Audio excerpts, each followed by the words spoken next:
This is how to use a column chart in Excel as a comparison tool.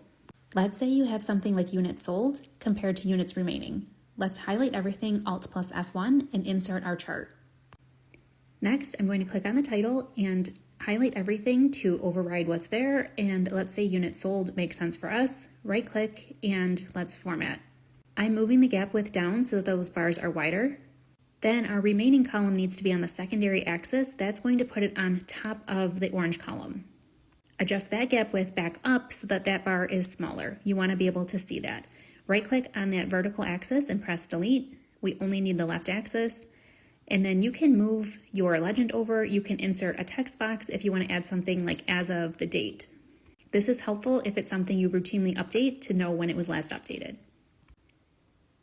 So I'm just going to move that in place. And then next, let's right click and we want to change the color of our background. So let's go with a very dark gray. Then to change text color, click on the axis or click anywhere you have text, and you can go up to the text options and select white or whatever color makes sense. And then let's change our fill of the smaller bars there to white. And I'm going to change the title to a white as well.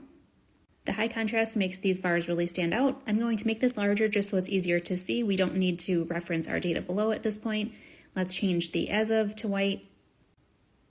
And then next, let's right click and add our data labels.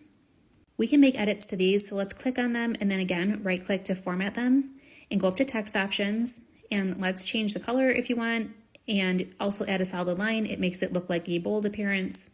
Then right click on the larger bars and do the same thing. We want to insert the data labels. And for these, let's put a background on them of white and then do the solid line again under text options to make it really stand out. Now you have a really clear comparison for every single quarter by year. Let's change the colors just to change it up. Pick any color that makes sense. Looks good.